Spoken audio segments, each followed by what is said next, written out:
Hey folks, welcome back. I have another deck profile for you today, this time on Grimmsnarl EX. This deck, of course, has been one of the most popular since its release going to NAIC format and is best known for its strength in countering Gardevoir. It combines Grimmsnarl EX's Shadow Bullet with Froslass's Freezing Shroud and Munkidori's Adrenabrain to spread damage all over the opponent's board, knocking out multiple key Pokemon on the same turn or setting up for late game sweeps and taking advantage of cards like Counter Catcher and Iono very heavily.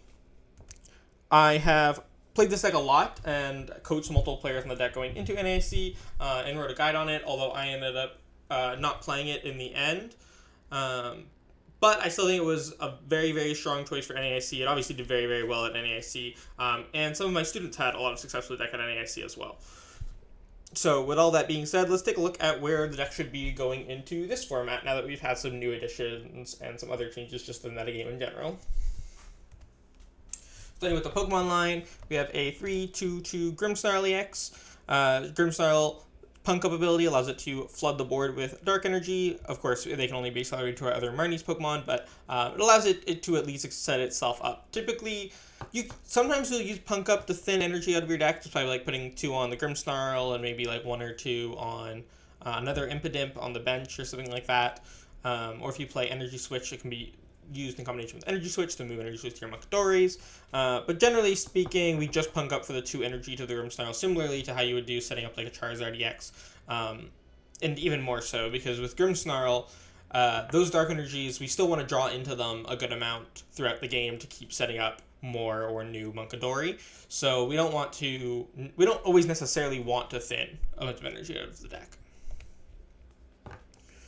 Munkidori, we're playing the full 4 copies. This is the 4th Munkidori is sort of a flexible spot that can be, that if you wanted to include some other tech card that I don't have here, then that would probably be my first cut, is the 4th Munkidori. But playing 4 just maximizes the your ease of getting them out early on and just throughout the game in general, regardless of even if you price a couple, just to be able to make great use of it, and just in general finding them more often. Then we play a 2/2 Froslass line. Now, most games you can only set up 1 Froslass, and a big part of the reason for that is just how frail Snorunt is. A lot of decks have really great options for dealing with it. Like Raging Bolt has Thunder Burst Storm with a Baby Raging Bolt. A lot of time, like if they have no energy on a Baby Raging Bolt, Snorunt becomes the only thing that they can go for a Thunder Burst Storm on, and it sort of gives them that target. And then, of course, there's Phantom Dive damage or multiple Adrenabrains that can take Snorunt out. So, in a lot of matchups, well, at least a lot of popular matchups, it's difficult to set up Froslass, especially more than 1. A lot of time you're setting it up using Tentacle Machine Evo, so there's no turn where the Snorunt with its low HP is left on the board. Or some matchups you're forgoing it altogether. But there are definitely situations where setting up 2 is strong. I think that, like in a lot of situations against Raging Bolt, setting up 2 can be good, especially if you can get like 2 Snorunt turn 1, and then you don't have to worry about Thunderburst Storm taking out the only one that you have access to. And then if they don't knock 1 out, then you can set up 2. And then as well against like Charizard, other decks that can't take advantage of Snorunt's low HP with things like Phantom Dive and Adrenabrain, or even like Shadow Bullet in the mirror. In those situations, a lot of time setting up 2 can be solid, but if you can set up multiple Munkidori, that's typically better. Typically, you would rather have Froslass with 3 Munkidori than 2 Froslass and 2 Munkidori, right? Just because you get more Adrenabrains, that tends to be more useful. Now, the annoying thing there can be if your opponent knocks out your only Froslass in play, and then you don't exit Freezing Shroud. It's kind of annoying trying to set it back up. But generally, you should be able to get a feel. It's going to depend match to match. I don't think there's a blanket answer for how often you should be getting Froslass out, but some situations, setting up 2 Froslass might just be easier than setting up a 3rd Munkidori. So. Then we play 1 Cleffa. I really like Cleffa as a draw option. We also play the 1 Tatsugiri. I know a lot of people say one or the other. I don't really think that they serve the same purpose. Cleffa is really good early game. I think that Issue Pollen is like super overrated in the deck. I think that early game, if you have a setup where you would want to use Issue Pollen, usually you're completely okay with using Grasping Draw, or would rather use Grasping Draw anyways. So I just play the Cleffa and the Tatsugiri instead, and I get that strong draw option for when I have a slow early game hand or a dead early game hand, or even like a mid game position where you miss the Rare Candy Grimmsnarl attack and you just want to draw some cards instead. Cleffa is fantastic. And then the Tatsugiri is there more for the mid to late game. Now, there are certainly situations early game where we use it to try to find our supporters and such, but a lot of time it's going to come down mid game with an air balloon, or if we have an energy touch return that doesn't need to go on a Munkidori, we can touch the Tatsugiri. And it's there to sort of Iono proof us. If your opponent like knocks out Grimmsnarl and Iono use on the same turn, then we can at least bring it to the Tatsugiri and try to find a supporter and then retreat into your attacker. Now we are playing the one Bloodmoon. This is something that a lot of lists omitted last format, but there were still a lot of people playing it. But I think there's probably the minority. I think going into this format now, it is in the majority of lists, and that is because we have Air Balloon now, so we don't have to worry about opening it with that 3 retreat cost as much. Still not amazing, but we're pretty content to go like turn 1, attach the Bloodmoon that we opened, and Evo TM with it, and then turn 2, just put the Air Balloon on, retreat it. It's still, of course, wastes energy attachment. Your opponent can still try to bring it back up, but it's much less of a liability now in those very, very rare situations where you're forced to start Bloodmoon. It's still, obviously, it's going to happen, and if having to retreat with Air Balloon still isn't ideal, but it's rare enough of an occurrence that you start Bloodmoon that in most of the games where you do start Bloodmoon, the Air Balloon should be enough to make it not automatically losing position. Next, moving on to the supporters, we have 4 copies of Arven, just allowing us to search for an item and a tool. Obviously very, very strong in this deck. In any Rare Candy deck, right? We're pretty reliant on Technical Machine Evolution, and we love Rare Candy. We play Devo TM as well, and of course we want to be able to search out the Air Balloon to have that mobility, and then combining it with Secret Box to potentially just have like a super strong early game turn, find our Poffins, it's just the best setup card in the format. 4 copies of Iono, because of the way the deck functions, was spreading a lot of damage around. We had a lot of control over when we take our knockouts, so we're able to make use of Iono more than most decks can by setting up for like 4 or 6 prize winning turns. 3 copies of Professor's Research, just some additional draw support, and of course the best draw supporter for actually finding what you need if you need multiple cards. If Arven isn't going to find the pieces that you need for the play that you want to make, Research is going to be the most consistent way to do that, always. 2 copies of Boss's Orders, just still having those options for bringing stuff up, especially when you're not behind. A lot of games in this format between Dragapult, Gardevoir, and Grimmsnarl are a lot of playing chicken and trying to...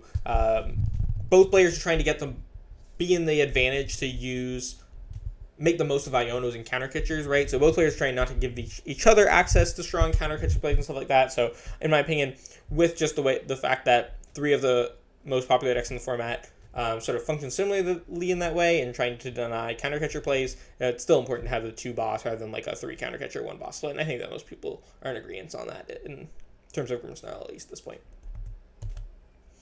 Moving on to the item count, we're playing 2 copies of Ultra Ball. I like having 2. I know a lot of lists play 1, but I think it's important to have 2 just in case you prize 1. I think that it's like just a very consistent card in general. I think that having 2 in general is nice, especially if you don't hit the Evo TM. Being able to like Ultra Ball to Froslass is really good, and then of course searching for Grimmsnarl, or whatever. You don't play.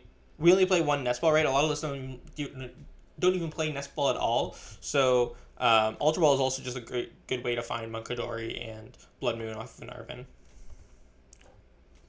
2 copies of Rare Candy. We are definitely more reliant on Evo TM, but we definitely also want to have the access to Rare Candies over the course of the game, especially because one of our Evo TM targets is usually it's 1 Morgrem and the Froslass. So if the Morgrem gets knocked out, it's important that we have the option to try to find Candy to get Grimmsnarl out. 2 copies of Buddy-Buddy Poffin, just to have that Arven searchable target for getting multiple Impidimp and Snorunt down, although we don't play the full 4 count that a lot of Stage 2 decks have in the past, because like Gardevoir, where we want to focus on having more general basic search to get like Munkidori's out and stuff. It's not as important that we get a bunch of 70 HP Pokemon as it is with like Charizard, Pidgeot, or Dragapult. 2 copies of Night Stretcher, just to have that consistent access to energy and Pokemon from the discard pile. Getting Impidimps back can be pretty key because of we only play the 3, same with Grimmsnarl because we only play 2, or Munkidori's, getting them right onto the bench after they're knocked out without having to find a way to search for them. Getting energy attachments every turn is very, very important for the deck to make sure that we're consistently getting a steady stream of Munkidori set up. So having 2 Night Stretcher to get cards back right then discarded to the hand, very important. 2 Counter Catcher. Of course, although we do play the 2 copies of boss, because a lot of time we will be ahead, or even we are trying to most of the time put ourselves into positions where Counter Catcher is usable. Counter Catcher usually are going to be able to use 2 a game, at least 1. And so it's important to still have those 2 copies of Counter Catcher, of course. Then we play 1 copy of Nest Ball, and a lot of lists don't play this, but I just like having 1 of Nest Ball to search off of Arven to get like Bloodmoon or Munkidori without even discarding anything from my hand, or use like a Secret Box, or I'm only playing 1 Artazon. A lot of lists play 2, so I'm going with like 1 Nest Ball over 1 of the Artazon just to have that Arven searchable way to get basic Pokemon down easily. 1 copy of Energy Search. Now, this is another thing that people debate in the list. It should be Energy Search or Earthen Vessel. I've played with Earthen Vessel probably more than I have Energy Search, and I just always find it definitely, there are some situations with the deck where you Earthen Vessel, attach an energy, and then you are happy to have the other energy to attach next turn. But I'd say that it outweighs how often you have plays where you need to Secret Box for the Energy Search to pull off the TM Evo play, and then if it was a Vessel, you have to discard 1 more card, and you end up discarding a lot of valuable resources, I think, with Vessel, and I just don't think it's worth it. I think it's usually pretty easy to find another energy on your following turn anyways, because we play quite a bit of energy, we play a good amount of recovery, and obviously the Grimmsnarl sets itself back up, so I don't think that getting that extra energy attachment off the Vessel is necessary. I think I'd rather just have +1 card in hand that I don't have to discard. 1 copy of Super Rod. Similarly to Charizard, it is important to have that Super Rod option to shuffle some basic energy back into the deck before evolving into Grimmsnarl. That way we can search them out with the ability, especially late game, if we're running low. And of course, if we just get if our opponent chases 2 Munkidoris down, we're going to get a lot of value out of Super Rod as well. So definitely just good to have in a deck like this. And then 1 copy of Secret Box as our A-Spec, just the strongest A-Spec for the deck, honestly. It's similar to, playing it in Gardevoir if you have. Just being able to go ahead and Arven for Secret Box and pull off this super big play at, there are multiple different plays you can pull off with 1 Secret Box that are super, super strong, right? It gets you to the Evo TM play turn 1 while setting up your entire bench, or it gets you the Rare Candy play that you need, plus the Iono to disrupt, or a lot of the time, what you're doing is, of course, there is this strong Secret Box play that you make turn 1, right? Where you have Poffin, Artazon, or the Marnie Stadium, Spikemuth, and then a supporter for next turn, and the Evo TM.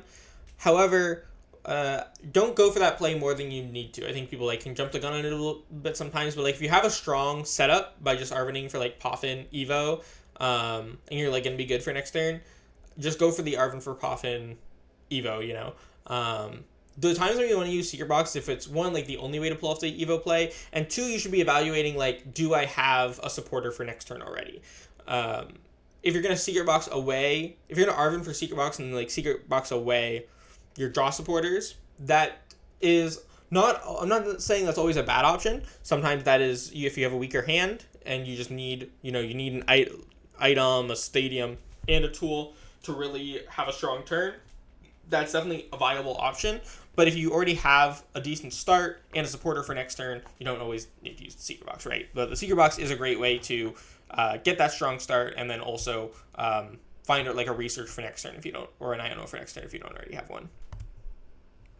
Stadiums, tools, and energy. Playing 2 of the Spikemuth Gym, just an insanely strong card in the deck. Just being able to, it's good on turn 1 for getting our Impidimps out. It's good in the mid game for finding Morgrem, and it's good in all points in the game for finding the Grimmsnarl, right?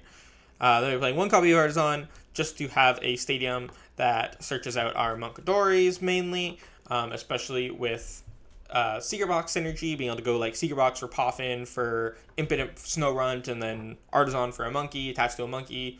Just Artazon, just a great option to have. 2 copies of Evo TM. A lot of lists play 1 because we're playing the 2 Rare Candy. I think that most games you want a Evo TM. So I do like the 2. I think Along with the 4th Munkidori, the 2nd Evo is definitely one of the more cuttable cards in the deck, but I like to just have the decks be super streamlined, super consistent, because I feel like as long as the deck sets up, it usually is in a pretty strong position.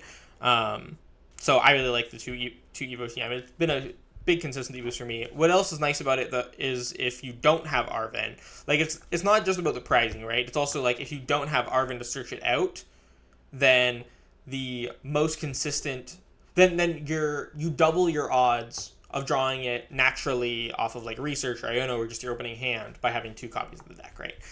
The same reason that like a lot of Guardy lists in the past have played 3 Evo TM at times, just because it's not about the prizing. It's about just like increasing your odds of drawing it naturally without needing to use Arven by that much. It's also just nice to have an extra tool in Arven Secret Box decks in general, honestly. A lot of the time, if you only play like a couple tools, like 2 tools, with especially if one of them's Devo and you don't really want to discard it in certain matchups, if you only play a few tools and they're important ones, then sometimes you don't have enough cards to discard for the plays that you want to make, whether it be Ultra Ball or Secret Box. You'll like Arven for Ultra Ball and want like a tool to burn, and it just won't be an option. So having an extra tool that is expendable whenever you don't prize 2 Evo TM is definitely nice for a lot of points in the game. When you play that 1 Devo, we're just doing a lot of damage spread, right? So Devo is going to be huge in a lot of matchups, particularly like Mirror, Charizard, Dragapult. Very, very key to the deck strategy, being able to spread that damage, or Goldango as well. Being able to spread the damage around with Froslass, Munkidori, and Shadow Bullets, and then make a big Devo play where you either take a bunch of prizes and win the game, or more often you're going like Iono your opponent to a low hand size and then use Devo and leaving them with like no attackers in play, or all their Pokemon. Or like if you're playing like Charizard Pidgeot, sometimes you can knock out all their Pokemon that weren't evolved from Rare Candy, and they only have like 2 cards off on Iono to try to find Rare Candy to get back into an attacker. So Devo is super strong. 1 copy of Air Balloon just for that mobility. I'd honestly consider 2. I think like this is another thing in the tools count. You can maybe go like -1 Evo +1 Air Balloon, or minus that 4th Munkidori plus an Air Balloon. This is definitely one of the cards that I've wanted the most, is that 2nd copy of Air Balloon. Just because mobility is so important for the deck, whether for the Tatsugiri synergy or to retreat Munkidori without having to discard the energy, since we want to set up as many Adrenabrains as we can, or if our Grimmsnarl gets mind-bended, which is very common in the Gardevoir matchup, it can be really nice to just have that easy way to bring it to the bench without having to discard all the energy from it, because if you discard all the energy from it, then you can risk getting like trapped and attacked around with Screamtails. So, and then of course if we open Bloodmoon, then we're immediately going to want to commit an Air Balloon there as well. So Air Balloon just super strong in the deck, and definitely worth considering even upping from that 1 count. And then lastly, we have 8 Dark Energy. Some lists have tried to be a little bit greedy and go down to 7, but I do think it is greedy. I've played with 7 a lot, and while it feels fine most of the time, there's a significant portion of games where you just have like lower chances than seem like in situations where you really need to find Dark Energy, you have lower chances than I would like of drawing into it, or you have way more games that you lose to like running out of energy, even if you manage them properly, of just like not finding the Super Rod and then not having enough energy in deck to search out with Punk Up, things like that, right? Moving on to the matchups, we got our positive matchups first, and of course, Gardevoir is the first one. This matchup, none of these matchups are like free. Gardevoir is still very losable, especially with like they can combine like Item Lock with the Jellicent with Devo TM plays, especially if they set it up with like Munkidori. Not just their Adrenabrains, but the Mind Bend. They can do some damage to your active while putting Adrenabrain on your like benched Morgrem, and then try to Devo TM you. I definitely think the matchup's still favored. Hitting for Dark type weakness is just so strong still. You're much better at pressuring down their Munkidoris and taking knockouts on their bench Pokemon than they are the other way around, especially since most of us aren't playing Shaman. Anytime you draw like a boss, you can like go ahead and just pick off the Gardevoir, forcing them to set up another one. And if they have to like Rare Candy into a Gardevoir at any point, then that opens positions where you may be able to go like Iono Devo, since a lot of lists play usually Gardevoir lists play 2 Candy at most, rather than some lists only playing 1. So a lot of situations where you can take advantage of that with Devo late game. But yeah, and just being able, and the fact that, you know, they're single prize attackers, they have to take damage in order to attack with them, usually with Psychic Embrace, so we're able to punish that as well with our Froslass Adrenabrain damage. A lot of people opt not to set up Froslass at all in this matchup. I think it's still usually, if it's not hard to do, I don't think you should expend a lot of research trying to do it, but I think that, like, if you have the easy turn 1 Evo TM into a Froslass play, I think that that's often the correct thing to do still. Just to get that damage on your Adrenabrains. I do think the Froslass is still going to hurt your opponent much more than it's going to hurt you, and you're going to be able to usually take advantage of it much faster. Especially because I think you are also better at just picking off their Munkidoris than they are picking off yours. They, of course, like, have the Screamtail option to pick off your Munkidoris, but that also puts a lot of pressure on them, because if you find, like, a way around the Screamtail, you can just knock it on the bench pretty easily. Just a lot more opportunities for extra prize cards for you, in my opinion.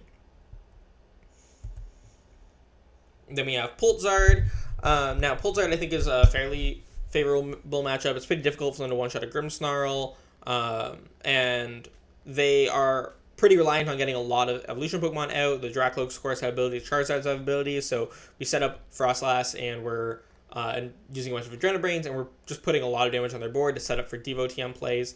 And, of course, they don't one-shot Grimmsnarl most of the time, so we can just play around their Charizard damage output by making, like, a big Devo TM play.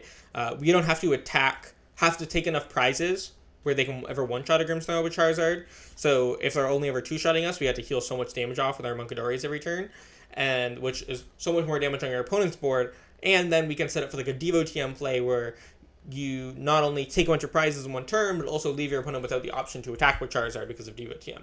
Or at least make it very difficult for your opponent to attack with Charizard because of the Devo TM.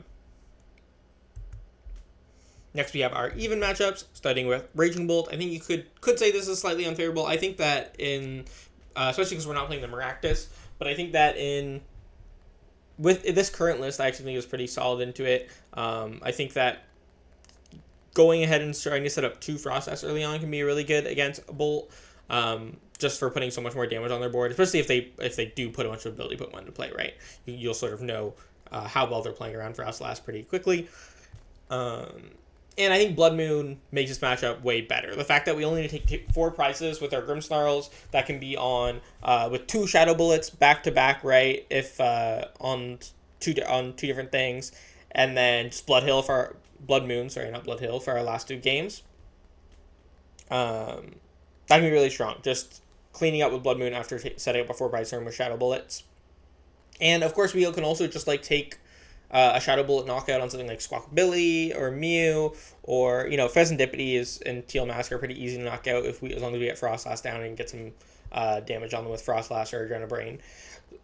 And then you can use, like, the Shadow Bullet and Adrenabrain damage to also pick off something like a Rotom and a Hoot or a Noctowl. If your opponent's playing the Noctowl build and there's a lot more single prizes you can take, you can go for, like, a really easy 2-prize knockout, as well as just knocking out some single prizes with Adrenabrains and such. And then, again, just Bloodmoon for your last 2 prize cards is always such a great option. Makes it a lot easier to make comebacks. Next, we have Polt Noir. I think this matchup's definitely much scarier than the Poltzard matchup. They're definitely still prone to you taking multi-prize turns on, like, their Duskulls if they don't get them evolved quickly enough, or their Dracloaks if they don't get them all evolved, or, like, making Devo TM plays. They have a lot of Pokemon that are liabilities. They're also less likely. They usually still play Munkidori, I think. I don't know. It's kind of close.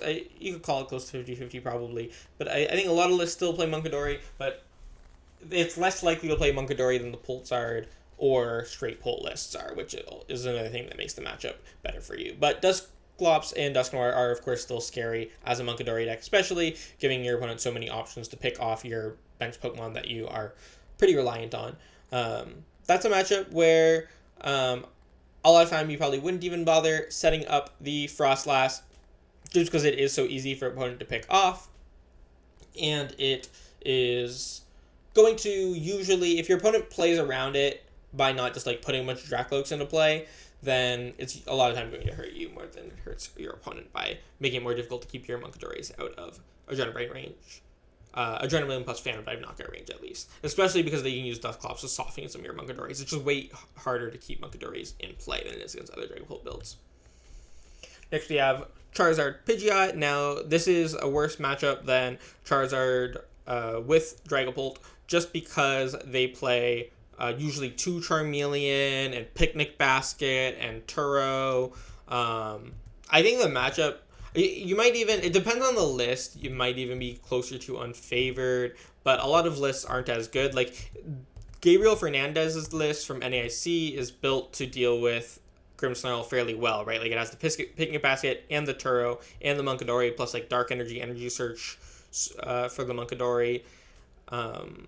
Whereas a lot of lists might play a bit less in the, or Maximum Belt is a big thing too, right? That allows them to one-shot your Grimmsnarl away way earlier. Whereas a lot of lists are going to play less options to deal with Grimmsnarl. You know, as soon as they cut the Picnic Basket, the matchup gets significantly better for you. As soon as they cut, if they don't play Munkidori and they go for like a Dusknoir build, that's a very, I'd say that's a favorable matchup for you.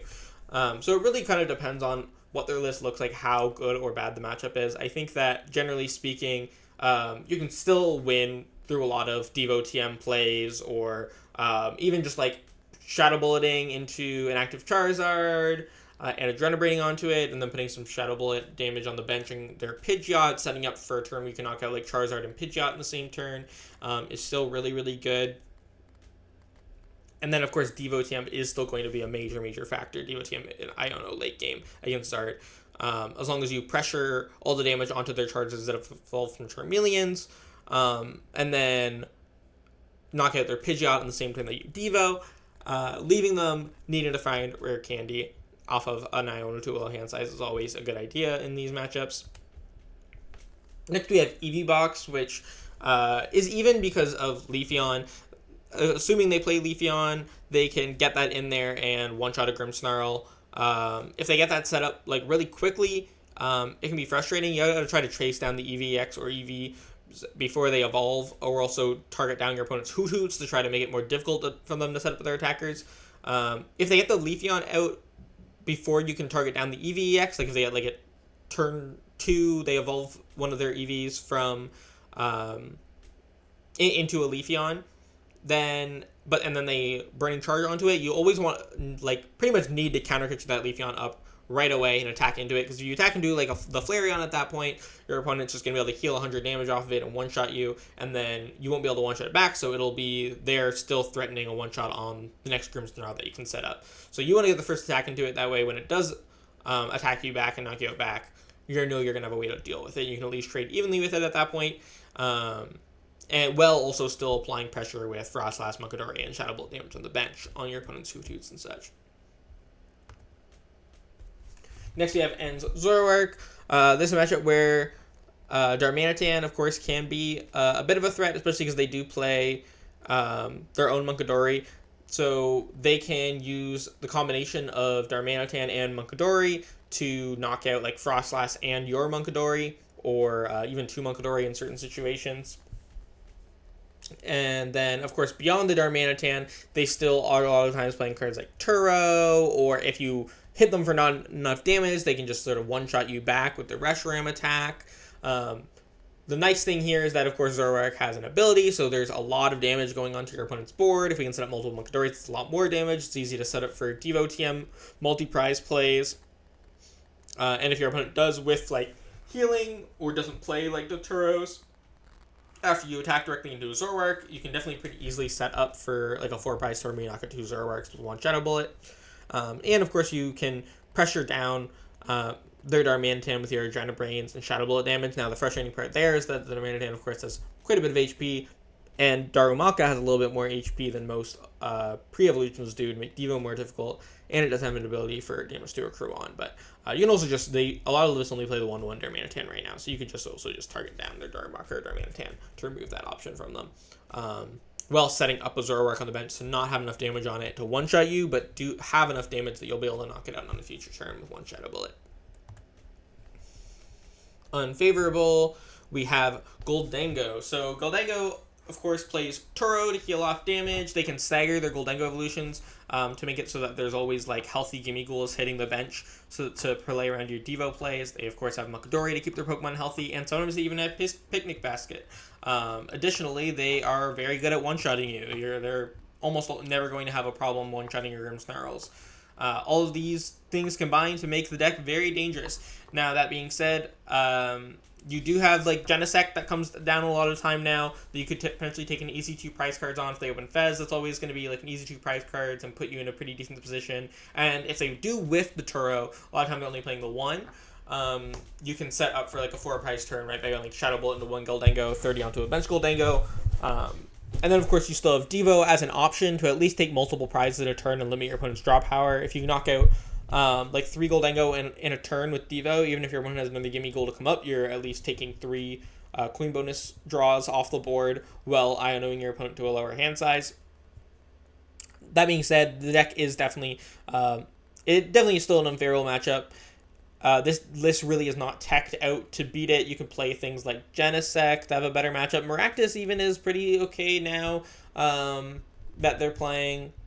They're not playing Switch. They're just playing like 1 Turo and Air Balloons, right? So you can try to like Maractus to buy some time and put some more damage on the board on the Genesect. But of course, if they do find the Turo or even if they play double Turo, that's not even necessarily going to be an effective strategy. The Baby Yveltal is also a nice way to sort of, against any of these decks where Devo TM is really good, is a nice option to just sort of spread damage on all your opponent's Pokemon to set up for a future Devo TM.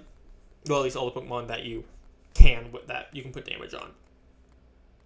But yeah, this list really is just not teched out to beat the Goldango matchup.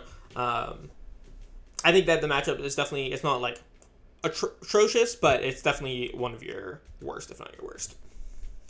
Next, we have Joltik Box, and again, this is a matchup where we're not super teched out to beat it. A lot of lists are teching for Maractus anyways by playing like an extra switching card. A lot of times playing Iron Leaves, usually playing Iron Leaves. So it's not that difficult, or not that easy to just beat them with Maractus as it once was. And they are just able to set up like Amphi very quickly. You can't one-shot it easily at all, especially because we're not playing the Defiance band, which means Amphi very much has the potential to like just completely storm your board. There's not a ton you can do about it, and even if you do get a Grimmsnarl attacking, they can bring in the Iron Leaves and one-shot you with that. I don't think that there's a lot that you can do to redeem the matchup.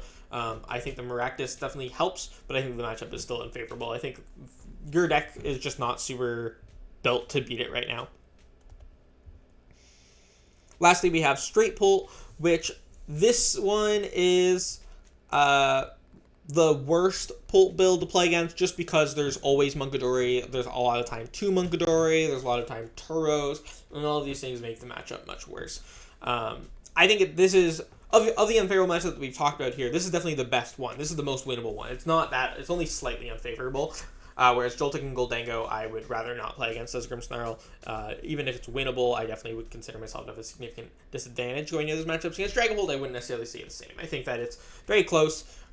You want to just like use Froslass and Munkidoris to spread a bunch of damage on their board. I wouldn't even, unless you open the Snorunt though, I probably wouldn't even set up the Froslass. You should just be playing like a Shadow Bullet game and trying to set up as many Munkidoris as you can so that you can bounce as much damage back on their side as you are able. And ideally targeting, like counter-catchering up, bossing up, knocking it on the bench their Munkidoris. You want to put all the pressure on their Munkidoris because that is going to be what they're trying to do as well.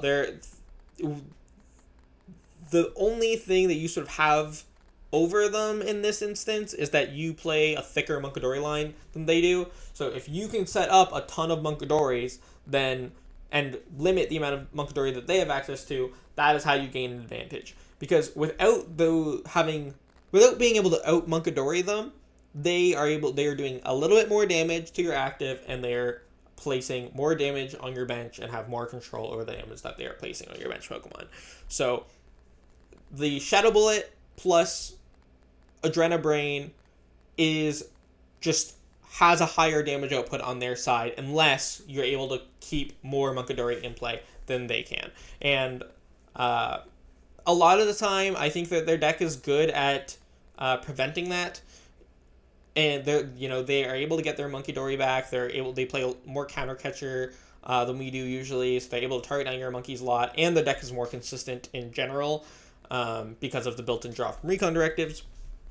But you do have the advantage of your Morgrem has a little bit more HP than Dracloak, and we play a much thicker Munkidori line than they do, so it's a lot easier for us to just keep, and we don't need to manually attach return to our all of our manual attachments return to Munkidori, sorry, because we don't ever need to use manual attachments to set up our attacker. So it definitely is way easier for you to set up Munkidoris, and that is what you have going for you there, and you need to take advantage of that. With all of that being said, though, that is all I got for you for today. Thank you so much for watching. I hope that all of this information was helpful. If you want to check out any of my other content or my socials, my link tree will be in the description below. Thanks again. Have a great one.